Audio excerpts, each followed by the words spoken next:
कांग्रेस की चेयरपर्सन सोनिया गांधी का एक लेख चर्चाओं में है।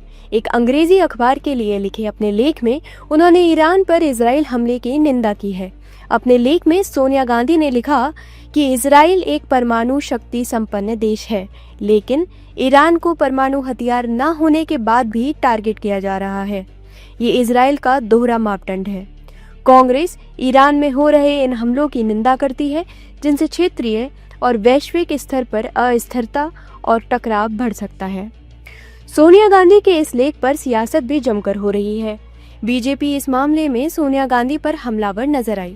नरेंद्र मोदी जी ईरान इजराइल युद्ध हो या रूस यूक्रेन युद्ध हो, वो जो भी करेंगे राष्ट्र को सर्वोपरि करते हुए बयान देंगे। जिससे भारत अपनी सार्वभौमिकता में किसी की दखलंदाजी पसंद नहीं करता और दूसरों के इंटरनल मामलों में भी हमारी विदेश नीति करती है और नहीं बोलते हैं। हमारे लिए नेशनल इंटरेस्ट सर्वोपरि है, राष्ट्रीय। देखिए, कांग्रेस पार्टी को विदेश नीति पर ज्ञान नहीं देना चाहिए।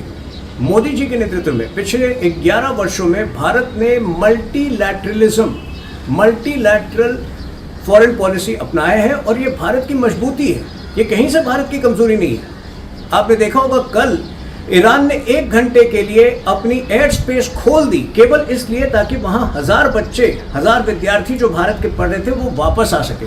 तो ईरान भी हमारा मित्र है और इजराइल भी हमारा मित्र है। मोदी जी के सरकार में, मोदी जी के नेतृत्व में हम युद्ध के समय कोई एक पक्ष नहीं लेते हैं। हम शांति के प्रति खड़े रहते हैं। यही चीज हमने रूस और यूक्रेन के बीच युद्ध में भी दिखाया था और यही हमारा रवैया इससे पहले इजराइल और पैलेस्टीन के बीच में भी रहा था। देखिए, कांग्रेस पार्टी को यह समझना होगा कि तरह तरह से कांग्रेस पार्टी अपनी लोकल देश के अंदर जो एक रूढ़िवादी वोट बैंक है जिसको केटर करना चाहती है, उसके लिए वो तरह तरह से भारत को एम्बैरेस कर रही है। कांग्रेस ने सोनिया गांधी के इस लेख को लेकर कहा कि भारत सरकार को स्पष्ट रूप से बताना पड़ेगा कि हम कहां खड़े हैं और हमारा रुख क्या है। आज ईरान और इजराइल में जो जंग चल रही है, हिंदुस्तान को के लोगों को बताना होगा कि हमारी गवर्नमेंट को कि हम कहां खड़े हैं और हमारी क्लैरिटी क्या है। क्लियर कट एक मैसेज आना चाहिए। और साथ ही मैं ये भी चाहता हूं कि वहाँ जो सिख और हिंदू हैं उनकी सिक्योरिटी का क्या इंतजाम है। आरजेडी और AIMIM ने भी इस लेख को लेकर सोनिया गांधी का समर्थन किया और इजराइल को जंग के हालातों का दोषी ठहराया।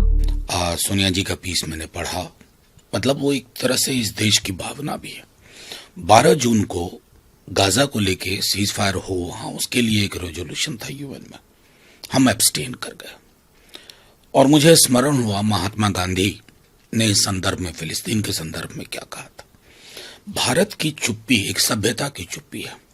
सरकारों को ये नहीं समझना चाहिए, सरकारें आती जाती हैं, लेकिन एक देश का जो चरित्र है उस संदर्भ में ही, क्योंकि सत्य नहीं बदला, करुणा के लिए हमारी जो सोच थी वो नहीं बदली है।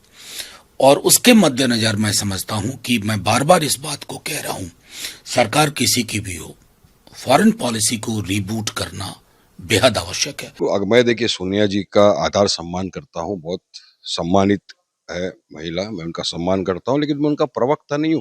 पर बात यहाँ ये है कि जो भारत को समर्थन दिया, जो भारत को सपोर्ट किया, उसके साथ खड़ा रहना चाहिए।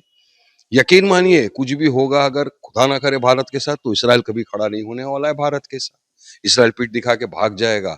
गद्दार है वो, गद्दार लोग हैं वो, मजलूमों का खून करने वाला, मास मर्डर, जेनोसाइड करने वाला। क्या उम्मीद रखते हो आप उससे? तो जो अगर ईरान ने हमारा क्या बिगाड़ा है, क्या बिगाड़ा ईरान ने हमारा? तो भारत को अपना स्टैंड क्लियर करना चाहिए, बोलना चाहिए फॉरेन मिनिस्टर को, फॉरेन सेक्रेटरी को कि हम क्या करना चाहते हैं ईरान इजराइल युद्ध के अंदर। ईरान और इजराइल युद्ध को लेकर भारत का रुख साफ है, लेकिन सोनिया गांधी के विदेश नीति पर सवाल उठाने से सियासत उस पर हावी होती दिख रही है।